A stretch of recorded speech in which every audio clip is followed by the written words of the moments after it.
So good morning, good afternoon, wherever you are, and welcome to Global RSH webinar. And today our webinar is going to be focused on keeping people safe in faith communities, particularly looking at good practices for safeguarding with faith in the MENA region.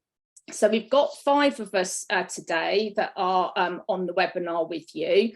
2 co-chairs, myself, Corinne. I'm a director of GCPS Consulting, and I also worked as the RSH Senior Technical Advisor during phase 1 of the programme. I've worked in the humanitarian and development sector for over 20 years now, and specifically in safeguarding for about 14 years. With me as chair is Anas. Anas has engaged for over 2 decades in several professional programmes in the area of peace and conflict resolution, interfaith and intercultural dialogue, education, social accountability and youth empowerment. That includes policy engagements in these areas.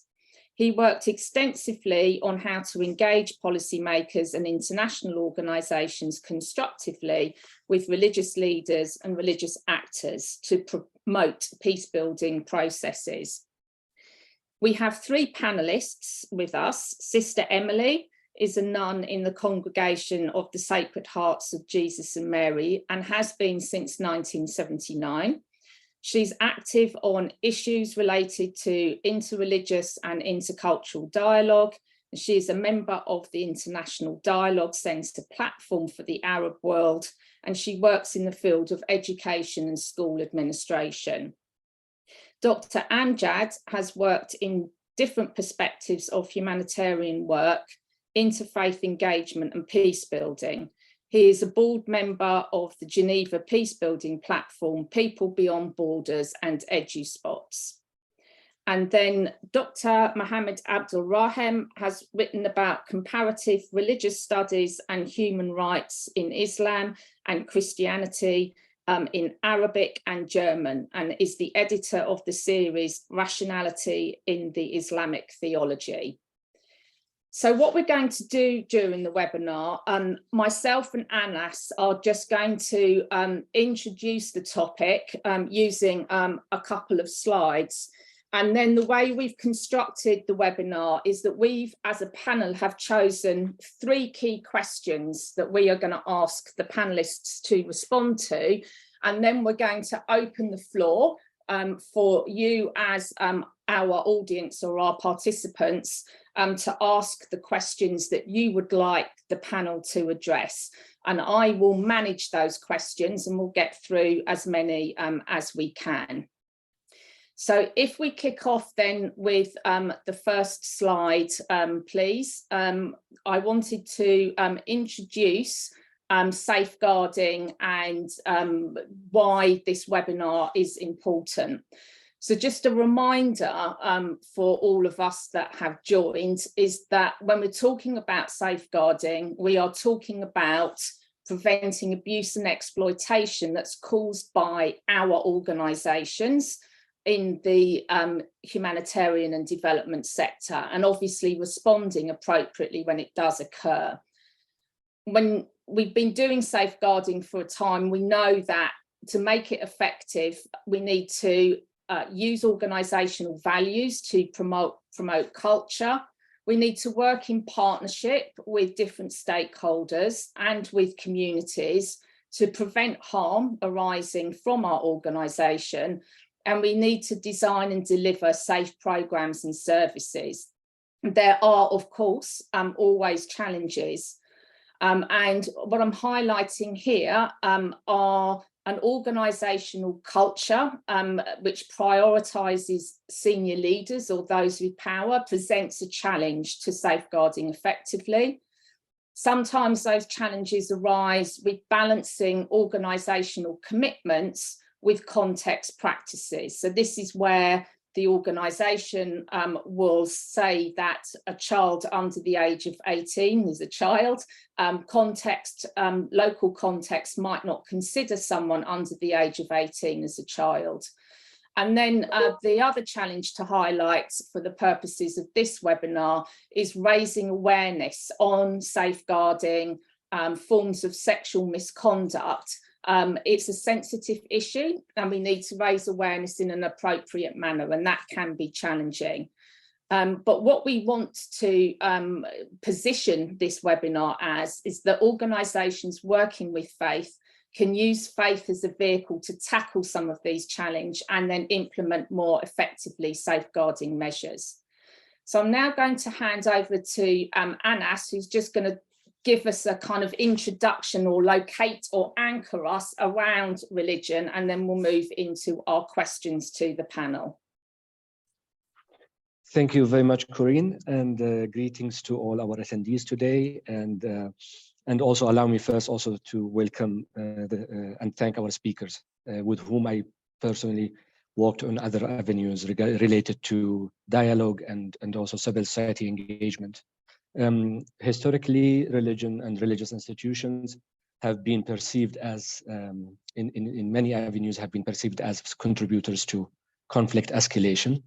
However, yet history also shows us that religion and religious leaders contributed to mobilizing people, utilizing the values that religions bring in de-escalation and peace processes and conflict resolution. There are many examples on how religious actors at the grassroots level are utilizing religious values and principles every day to promote community peace, advocating for common good, and promoting values of tolerance and acceptance. The Pew Research Center concluded that almost 84% of the world population are affiliated with a religion, with a religious group. That means 8 out of 10 people are affiliated, or religious values mean something to them in daily life. And therefore, religion and religious actors and religious institutions are important actors in the society and an important partner also to organization. Research also showed that religious leaders and religious institutions are very important actors in the society to engage with and can increase the effectiveness of a humanitarian work. Why it is important to engage with them specifically? Most of the humanitarian work and peace building work is operating in countries where religion plays an important role in everyday life.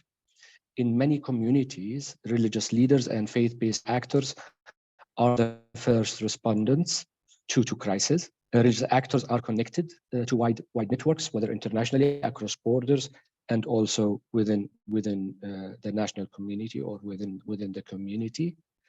In the area of inclusion and protection, religious leaders and faith actors are essential, have strong influence, and this influence can be positive or negative, and therefore the constructive engagement is important, and utilizing the constructive scripture, text, and discourse.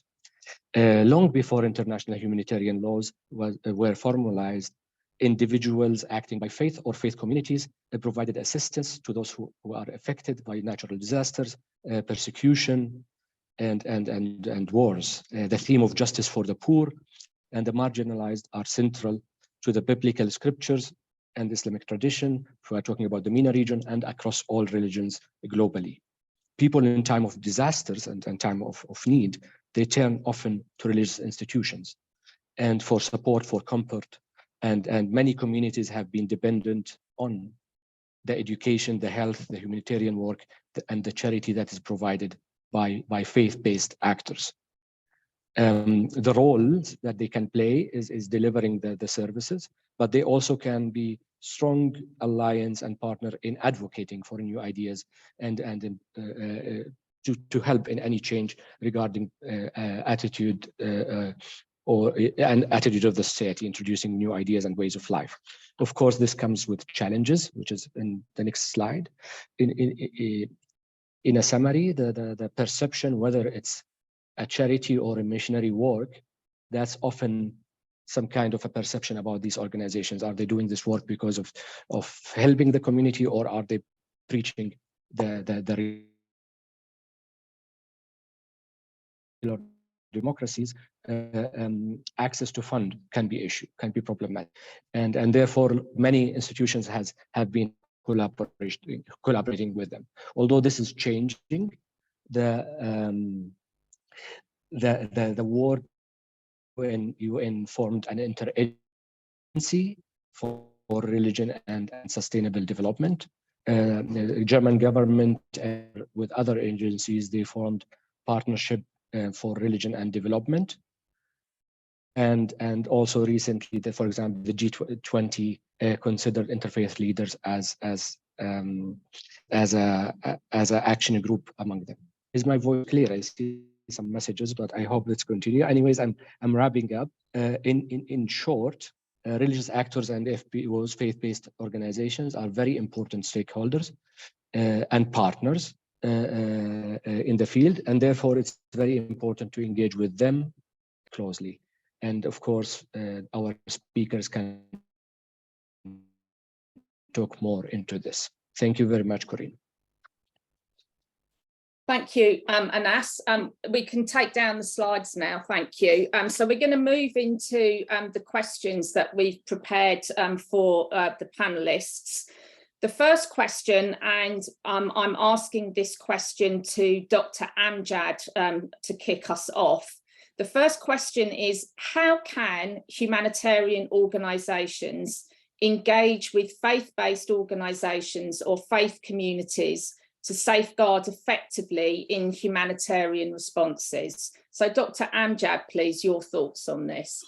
Thank you very much, Corinne, and thank you very much, Anas, for inviting me here. Good morning, good afternoon, everyone. From Geneva, it's a pleasure to be here sharing some thoughts on an important subject. My late father used to always say that he considered faith leaders, faith institutions, faith organizations, he considered them to be the conscience of communities, and because he always said that they were there to preserve and build common values, to ensure people were kept safe from harm, and to ensure that we were all progressing towards something better. And this was what he felt was the role that faith organizations, and particular faith leaders, had. In that sense, I think it goes back to what Anas was saying. The first thing I think that faith or humanitarian or secular humanitarian organizations need to understand is that faith is a lived experience of people in many parts of the world. Many of the communities that we serve, faith is part of who they are, how they live, and to not acknowledge that is to somehow take away a little bit of that, of who they are. And I think that's very important. And that goes back to then understanding how, as part of their identity, as faith is part of their identity, like whether they're male, female, disabled, their status in society, they will be affected differently. And within the International Federation for the Red Cross and Societies, we have an approach called the Protection Gender Inclusion approach, where we say that our analysis of how pre-existing inequalities and differences lead to different vulnerabilities, capacities, risks, and exposures for harm. So no one person is affected by the same crisis. And so it's important to understand that, and it's important to understand how even within the faith community, your experience of vulnerability will differ. And so it's important to have that holistic representation of understanding the level of barriers.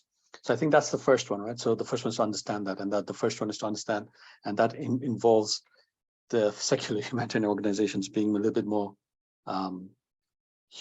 humble about how they approach this, and to acknowledge the role, and then to sort of understand that you're engaging faith organizations, faith leaders, not from just a tokenistic perspective, right? So you're not just sort of inviting people and sort of getting them to provide theological interpretation aimed at legitimizing what has been the secular framework, but you're also trying to understand where they're coming from and helping them to incorporate some of that language in. So I think it's really a space to have that conversation, to acknowledge the role, the lived experience, and then to ensure how you can start to develop those conversations moving forward. And that means sort of an integrated approach to this, and giving them a space at the table, recognizing where they're coming from. Corinne, I think I'll stop there because I know we have a lot of other questions on, and I'm sure there'll be questions raised there. Thank you so much. Great, thanks, Dr. Amjad. Just to say, all of you, if you want to start posting questions in the chat, please do so, and we'll pick those up as we go through. So staying with the first question, how can humanitarian organisations engage with faith-based organisations or faith communities to safeguard effectively? I'm going to ask, first of all, Sister Emilie, is there anything you would like to add to what we've heard from Dr. Amjad?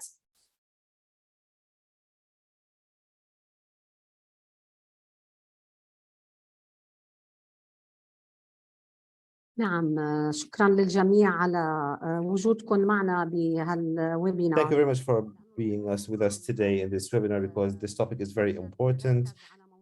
Amjad focused on that life in the Middle East. Religion in the Middle East is an essential part of the life of people in the Middle East. I will be focusing on 3 challenges. First, workers who come to the Middle East, especially if it's their first deployment, the first challenge they have is the confusion they have, that they believe that the Middle East is united by speaking formal written Arabic. Most of them miss that each country has its own special culture, dialect, and social norms. Even those changes appear even within the same country. For example, in Lebanon, we can look at Beirut as the capital.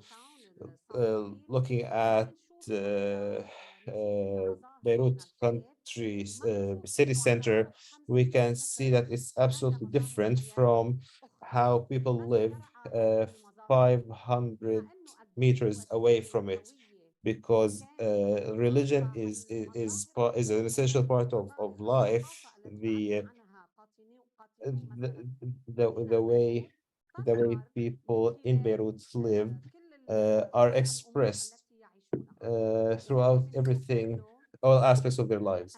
And this is where we see that humanitarian workers with secular organizations should be aware that the nature of the religious community affects the life choices and the lifestyle of people, and this affects their response. The other thing is building the structure of the society itself. In the last 40 years, most Arab societies or Middle Eastern societies turned into military or theoretical communities, which gives more people, which reflects in having more people having limited or narrow way of thinking, lacking critical thinking, let's say, or scientific thinking that allow them to analyze sensitive issues that might be considered taboo or forbidden to discuss. This is where usually humanitarian workers, when they come, they have their own agenda, they have their own points or messages to share, and this is affecting because not expanding or not having critical thinking by the population will limit or like block their ability into questioning any of their religious leaders, because when whatever religious leaders say, it must be listened to and abide by, regardless of any critical thinking, because this is promoted to be the only way that keeps the society together, the only thing that keeps civil peace. For example, in our community, when they to be honest, also when those workers come to the Middle East, they are not equipped, let's say, to understand the nature of these communities. They are not ready to counter the religious speech that is forced by religion institutes in daily basis. Because again, as Amjad said, people see that their entity, their existence is directly linked to their sect or the religion. So this is why we can easily say that religion is the main, or religious leaders are the main obstacle towards having a civil or secular state, because this is what's preventing people from having equal rights. Humanitarian workers need to keep this in mind, and also understand this structure before they start intervening in the Middle East. And thank you. Thanks, Sister Emilie. That's great. So Sister Emilie has kind of moved us on into looking at the key challenges, or beginning to look at that. I'll now ask Dr. Mohammed. You've got a choice, Dr. Mohammed, as to whether you want to talk a bit about how can humanitarian organisations engage with faith-based organisations for safeguarding, maybe touch on a couple of the challenges as well, and then we'll move to Dr. Amjad. شكرا جزيلا على السؤال وشكرا للدكتور Thank you very أمجد. much for your question, and thanks for Dr. Amjad for his answer. I will be talking similarly to what Sister Emilie mentioned. I want to comment that religious institutions in the Arab area, or in the Arab Islamic world, or in the Middle East in general, is part of the common it's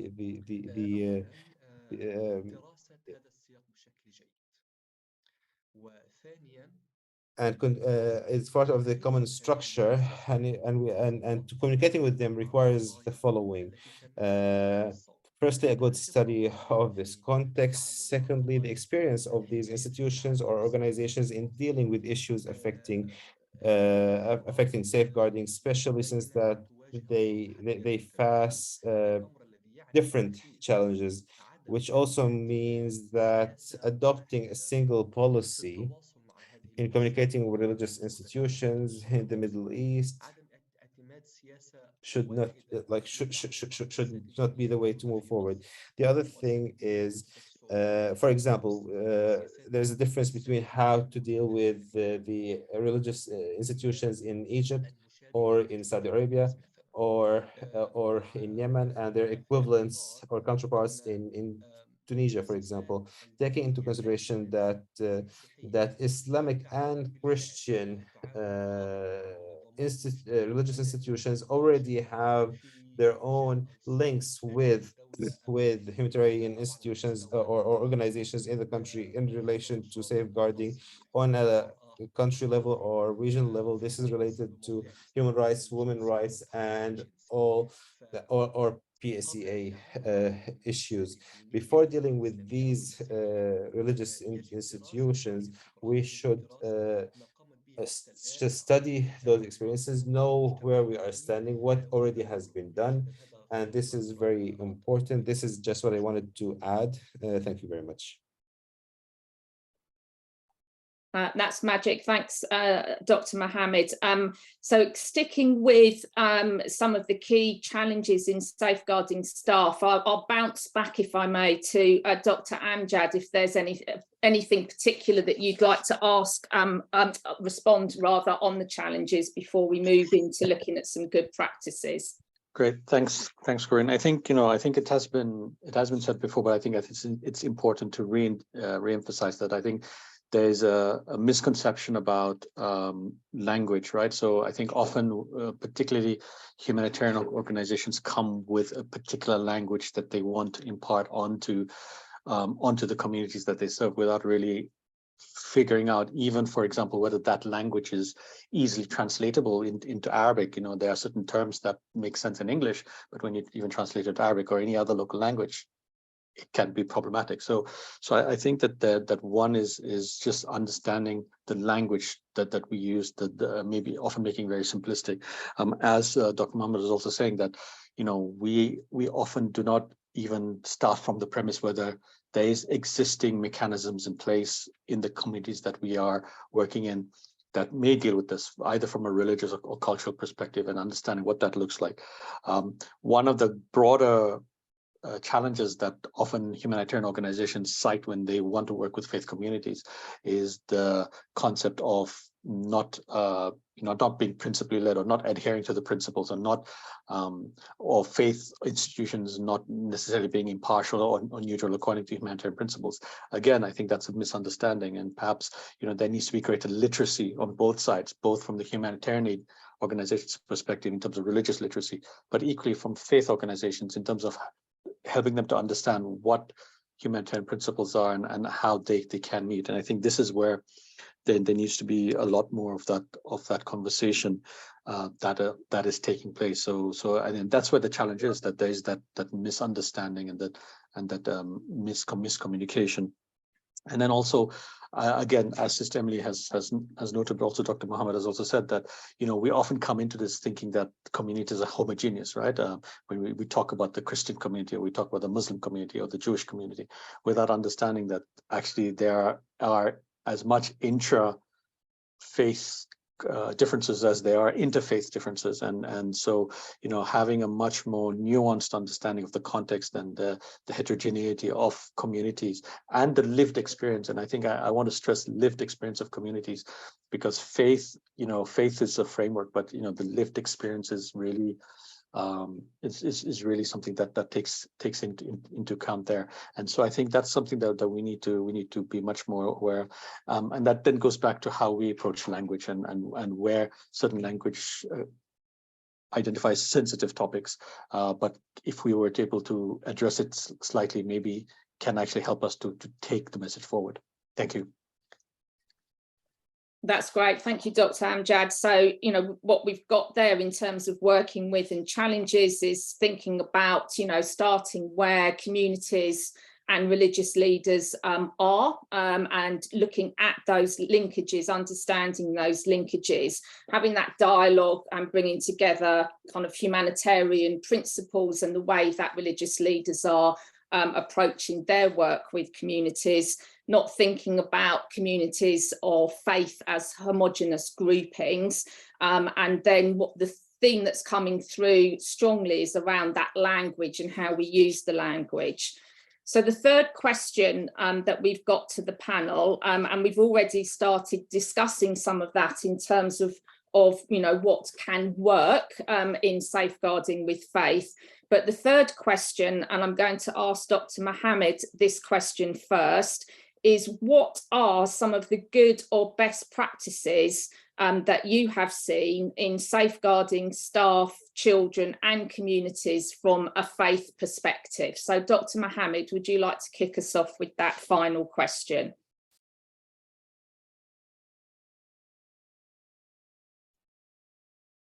نعم، شكرا جزيلا على Yes, السؤال. thank you very much for your question. I will be speaking about the Islamic context, and before talking about best practices,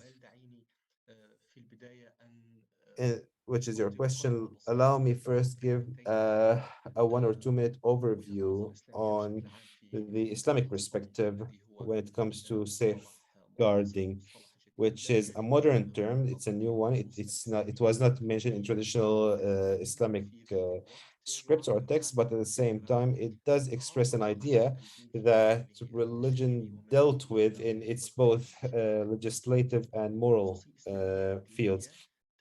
Islamic texts spoke about women and children and rights and problems, and the problems imposed at the time, in the time and place. For example, the rights of the financial rights of orphans, women's right to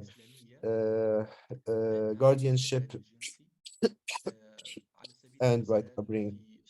Islamic text did forbidding sexual exploitation, for example,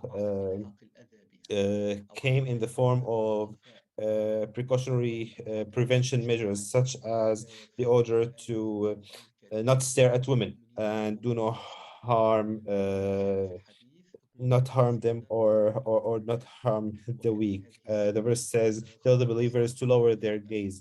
The hadith mentions that guarantee me sex from yourselves and I will guarantee you paradise. That this included lower your gaze and restrain your hands. It's also a well-known hadith that a Muslim is the one from those from whose tongue and hand Muslims are safe, in a sense that it was precautionary preventive measures to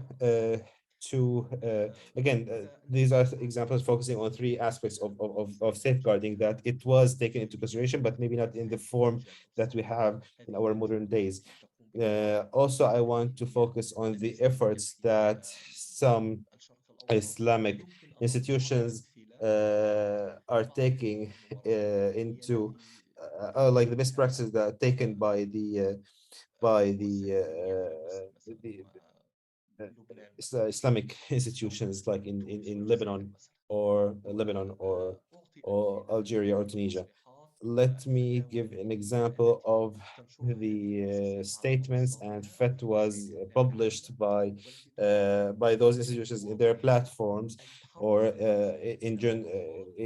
on papers, which forbids such behavior or like including sexual exploitation or harassment. There are fatwas that are focused as of 2018 till 2020 addressing this issue, forbidding any sexual harassment or exploitation and does not justify it in any way, regardless of anything. From a practical example is Azhar al-Sharif has a center called the Electronic Fatwa Center, which is concerned with receiving phone calls around the clock to communicate with citizens regarding religious issues. It is important to know that, for example, this center has a special department for females. The scholars working there are only females, so responders or those on the other side of the line are females, to keep the privacy of females calling and make sure that they have the freedom to speak freely and discuss their questions.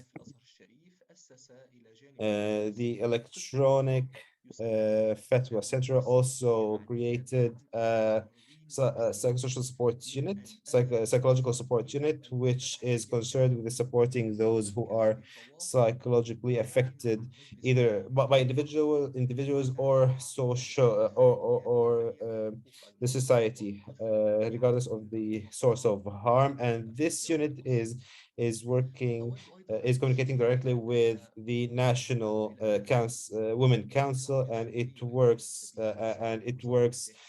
on creating activities in the countryside and narrow or rural areas. For another example is in Saudi Arabia. I would like to point out that the Saudi Ministry of Interior more than 3 years ago launched a phone application called We Are All Safe to encourage reporting cases of sexual harassment or sexual assault. And the penalty for that is jail up to 2 years.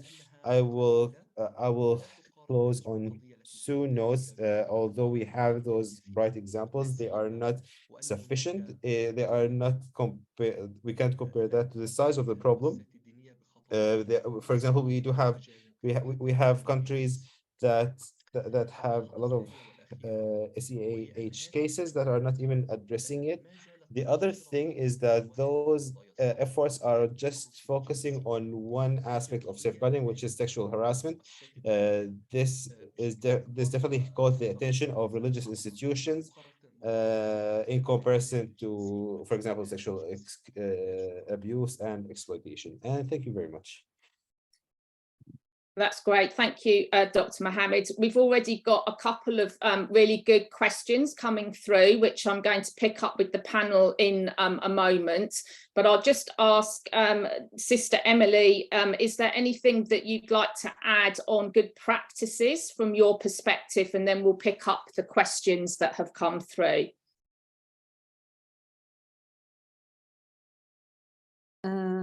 كما قلنا سابقا As I mentioned earlier, each country, each society has its own culture. For example, in Christianity, there is no legislation that rules all churches, but the common thing across all Christians, regardless of who they are, is the word of the Lord mentioned in the Bible. And for example, what is told to each believer, regardless of like if they are a child or a woman. Scripts that address safeguarding in the Bible.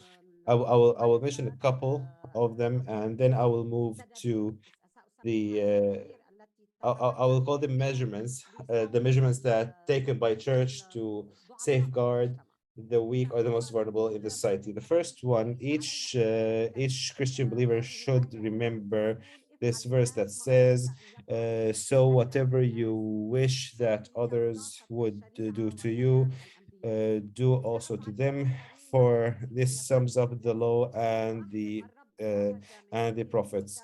Also, I cite the following from Matthew's: "You shall love the Lord your God with all your heart and with all your soul, with all your mind." This is what Christ is telling us. We are learning from what he did, the actions he did. Christ talks to us in several several occasions. I'll mention in the Gospel of Matthew, in the Beatitudes, the text of judgment, and this should be a road map for all committed believers. And he in his speech he did ask all to pay attention to those most vulnerable, including children, the sick, and those who are imprisoned. And then he mentioned, truly I tell you, whatever you did for me to the of the least of those brothers and sisters of mine, you did for me. Also, we have the example of how the way Christ lived, like the parable of the good Samaritan. And this is why every believer must overcome the factor of difference in religion, belief, and belonging, and look at the weaknesses and need for the others, so we practice mercy and tenderness. I remember that this text is the founding text of the document on human fraternity, drawn up by Pope Francis and Sheikh Al-Imam of Azhar, Ahmad al-Tayyib, and they agreed on the need to promote all the weak and marginalized, including children, women, elderly, and people with disabilities. On the issue of children, Christ turned to those gathered around him and said to them, "Let the little children come to me and do not hinder them, for the kingdom of God belongs to such as these." Also, Christ said, "We to the world because of the things that cause people to stumble, such things must come, but woe to the woe to the person though whom they come." As for women, we can see that the Christ crossed all the limits when talk drawn by the Jewish law in the matter of the sinful woman. who was supposed to be stoned, and he said, those who is without sin among you, be the first to throw a stone at her. In his life, he did befriend the Samaritan woman. Christian or religious institutions work according to these principles, and this is happening on a Vatican level, and all of the churches, and the structure, all of this Christian structure is focusing on the most vulnerable, including or starting with those who are displaced or are in need, or forcibly displaced, including children and women. Among the success stories in our in the field of safeguarding, we can also focus or like on intensifying listening and shelter centers for battered and wounded children, and the follow-up that is taken by the church on the accusations on the church that the Pope didn't stop until he made sure to gain justice and stop those the perpetrators from practicing their priestly services. Great, thank you. Sorry for the pause. I was just waiting for the rest of the translation on that. So that's magic. Well, we've got some questions, so I'm going to pose questions to. I'm going to choose one panelist for each of those questions. So the first question is it, and this is to Dr. Amjad, so be ready, Dr. Amjad. Is it advisable to use religion as an entry point for discussing safeguarding? So as a sector, we talk a lot about safeguarding from a human rights perspective or using protection principles. Could we use religion as the entry point instead of human rights and protection principles? Thank you, Karina, and thank you, Gada, for the question. I don't think it's a question of either or. I think it's a question of both. I mean, because I think that the aspect of going through from a rights-based approach and protection, I think it's important. People need to understand that. But I think you add greater weight when you also sort of show that link with the faith component, and sort of showing how that matters to people's lives as it is at the moment. And I think that's the key thing. And this goes back to then understanding language. And my experience of working sometimes is that faith leaders often, when you talk about sexual exploitation, abuse, they immediately respond because of the word sexual, right? I mean, it's a very sensitive word, and then they kind of think, okay, you're bringing this Western concept down. But when you actually break it down and ask them, actually, this is what we're talking about, they get it, and then they understand it, and then they kind of figure out how that makes sense from their perspective. So I think it's important to understand that again, it's that recognition that religion plays a role in people's lives, and so for us not to consider this and to kind of keep it aside, I think does a great disservice.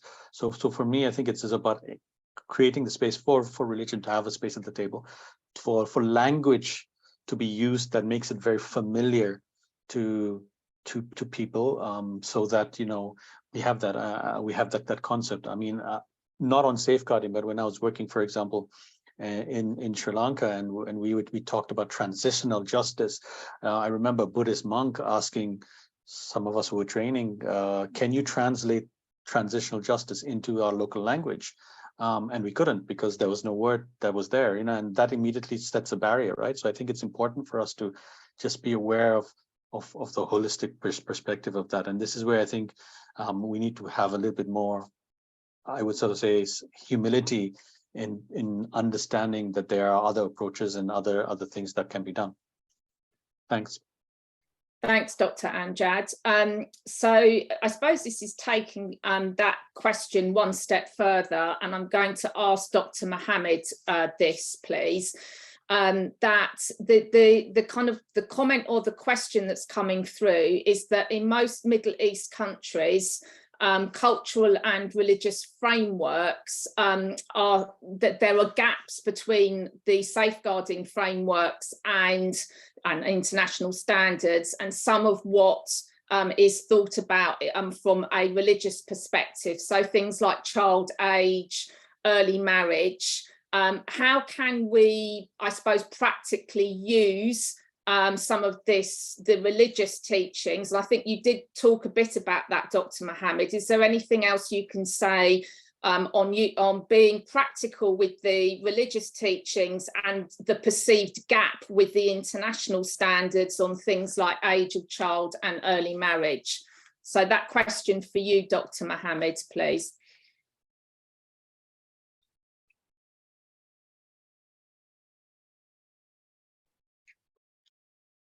نعم شكرا على السؤال. Yes, thank you for the question. I agree with Dr. Amjad at the beginning that we cannot ask the question either or, because we have to deal with the religious institutions, and we will need to listen.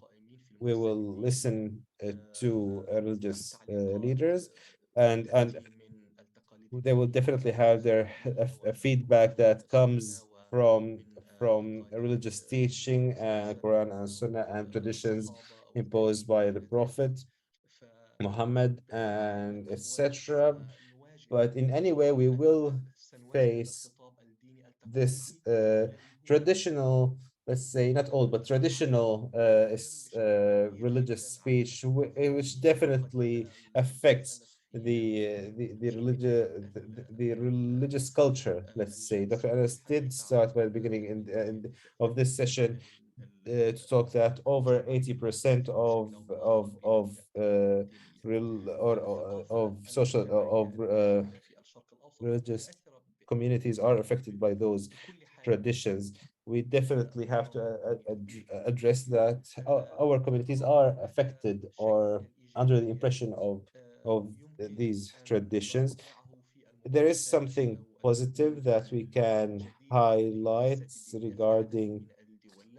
regarding these traditions. I don't want to generalize, but some countries in the Middle East did start taking practical steps into understanding or adopting international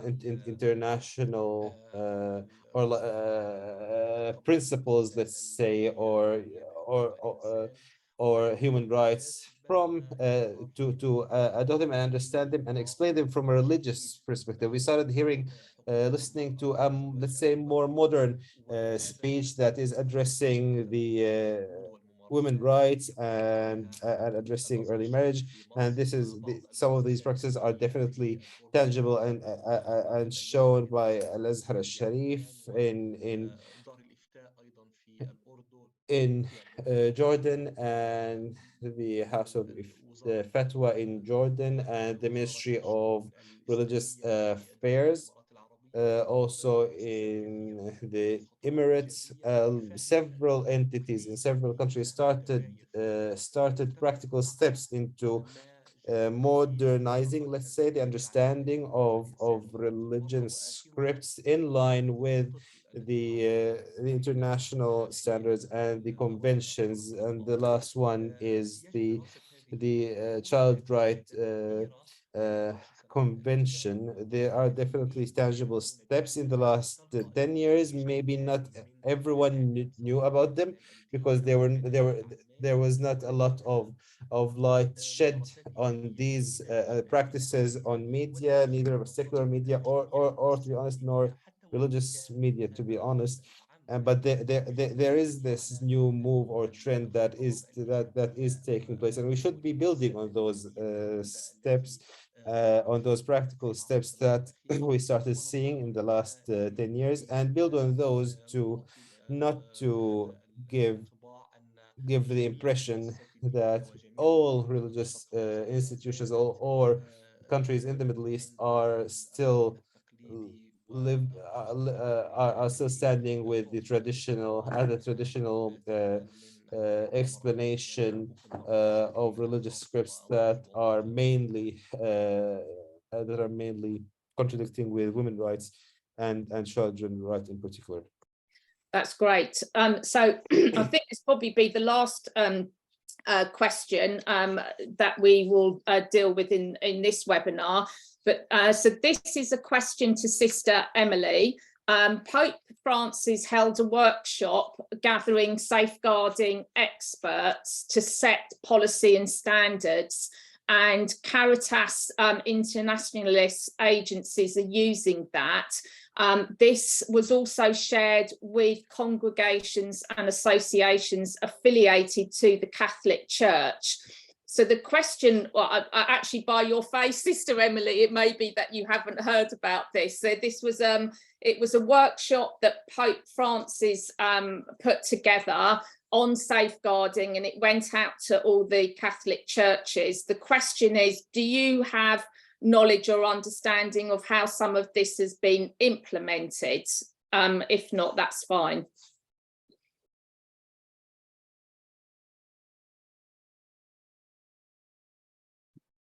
First of all, we should know that when the Pope Francis was elected, he had to carry the work of the previous Pope, that within his tour into the world, he was able to identify the issues faced by women and children around the world. The file that this also this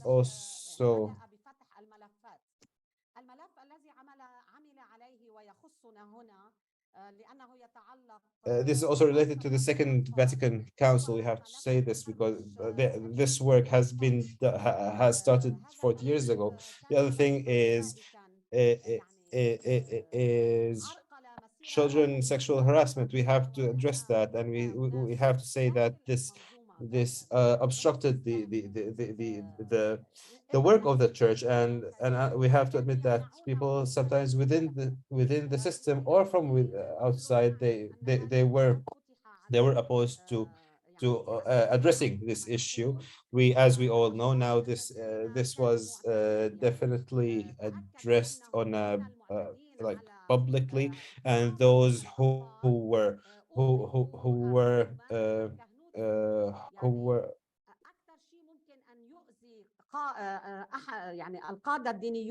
convicted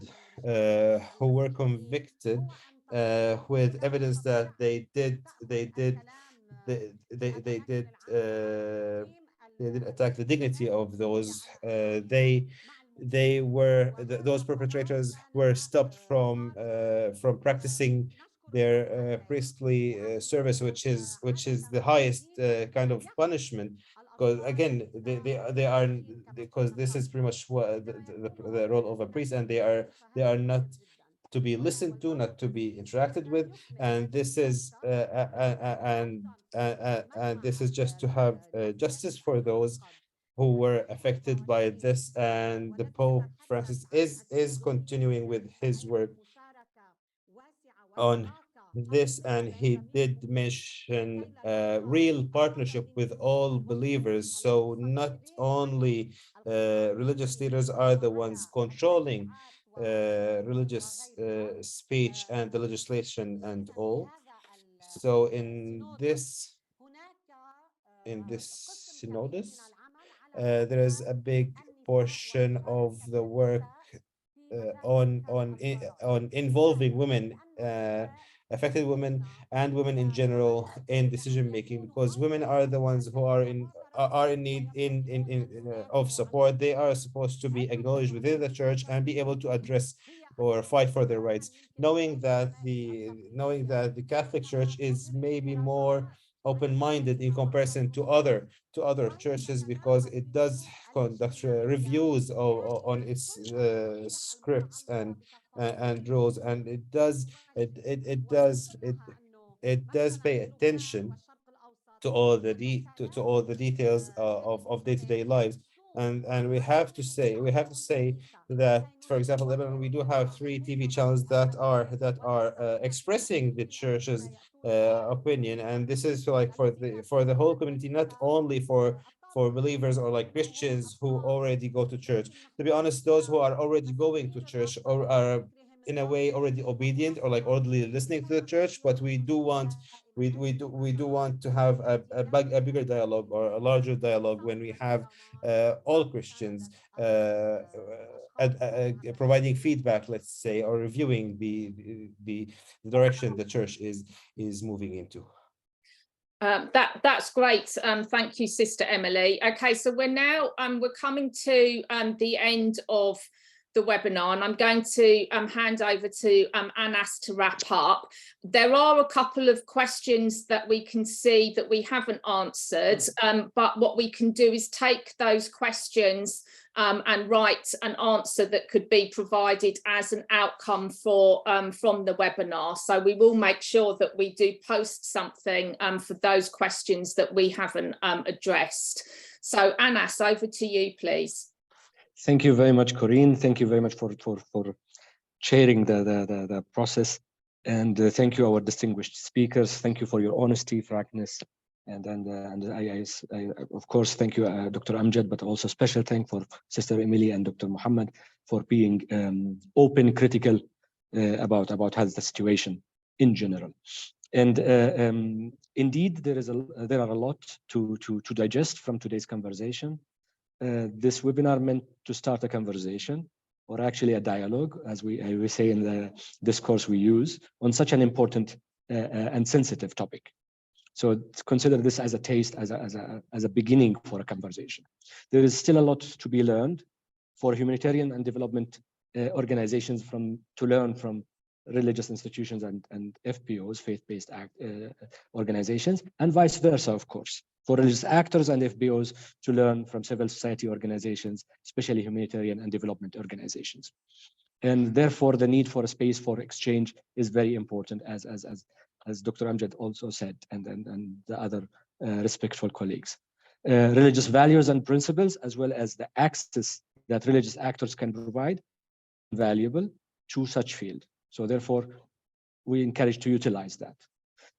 Religious institutions, however, religious institutions and actually the society as whole in the region need to look critically about some of the societal taboos. The denial about the existence of problems that are related to harassment and abuse in the society, unfortunately, might help in sustaining them. Therefore, such matters should be discussed openly and addressed where needed. And Sister Emilie provided an example of how now this is within the Catholic Church to start to be discussed openly and as wide as possible to address such challenges. Finally, my recommendation to the religious actors and religious institutions: your role in promoting peace in the society is crucial. However, a mentor of mine used to say, praying is not enough. So depending only on the values that are being preached, about the existence of a proper mechanisms and systems to safeguard is not enough. Safeguarding principles and processes need to be institutionalized. I'm talking here within the religious institutions and also in the work that they are engaging with. This includes the existence of policies, systems, capacity building, awareness, and of course, the acknowledgement of problems where existed. This topic is long, and therefore I understand that we are wrapping the hour. So thank you very much. Looking forward to see you in another opportunity. Thank you.